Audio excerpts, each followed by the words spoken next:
Sound একটু বাড়াও, sound কম।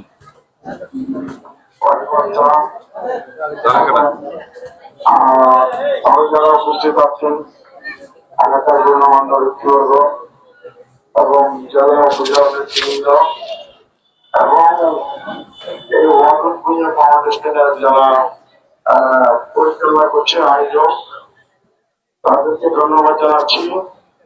তারা আজকে আয়োজন করেছে। এটা আমাদের সমাজের জন্য একটি অত্যন্ত গুরুত্বপূর্ণ বিষয়, আমাদের সমাজ নির্মাণের জন্য একটা বড় বিষয়। আমাদের মনে রাখতে হবে যে খেলাধুলা, সংস্কৃতি এবং ইত্যাদি নাহলে একটা জাতি একটা জাতি সার্ভাইভ করে না। আমাদেরকে ভারত থেকে মাঠে আসতে হবে। আমাদের আমাদের যারা আমাদের যারা হচ্ছে আজকে মাদক আসক্ত হয়ে গেছে ম্যাক্সিমাম নতুন প্রজন্ম অথবা আমাদের জেনারেশনরা এই যে মাদকের এই অবস্থা, এই অবস্থা থেকে জনগণকে এই অবস্থা থেকে যদি আমাদেরকে ফিরিয়ে আসতে হয়, আমাদের সমাজকে ফিরিয়ে আনতে হয়, সবার আগে প্রয়োজন মাদক ছেড়ে অন্য খারাপ কাজ ছেড়ে মাঠে আসতে হবে। মাঠে এসে বিনোদনের ব্যবস্থা করতে হবে এবং অবসর সময় এটা করে নির্ধারিত সময় পড়াশোনা সহ নিজ নিজ দায়িত্ব পালন করতে হবে। কর্ম এবং কর্মজীবীরা এবং যারা যে কাজে জড়িত, ভালো কাজ, লিগাল কাজ, লেখাপড়া থেকে শুরু করে ব্যবসা বাণিজ্য, সেগুলো সবকিছু করা যাবে, কিন্তু অবসর সময়টাকে বিনোদনের জন্য আমাদেরকে মাঠে আসতে হবে।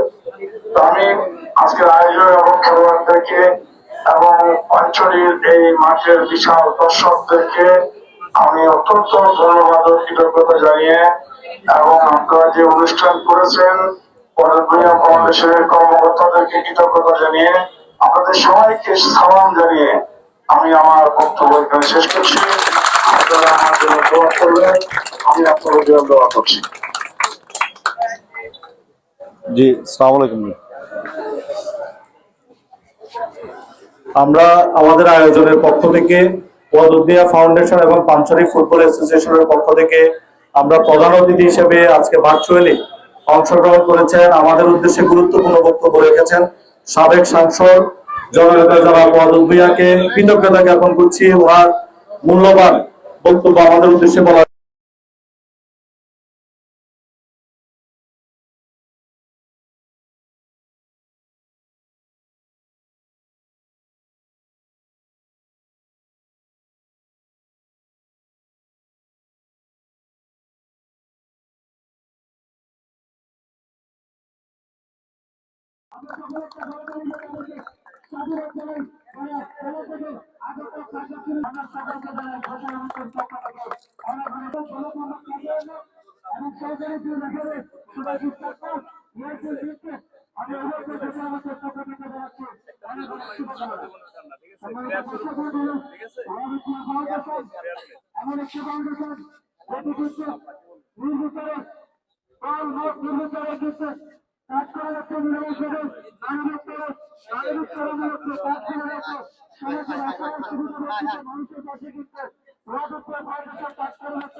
আমরা আপনার ডান পাশে দেখতে পাচ্ছি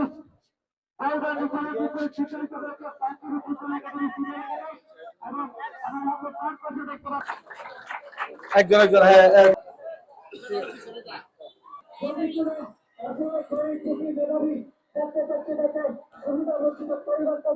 আপনারা অবশ্যই সরাসরি যোগাযোগ স্থাপন করবেন। আপনাদেরকে কথা দিচ্ছি মাধবপুরা ফাউন্ডেশন কখনো আল্লাহ তাকে ফিরিয়ে দেয় না, ইনশাআল্লাহ ভবিষ্যতে ফিরিয়ে অনুরূপ সুন্দর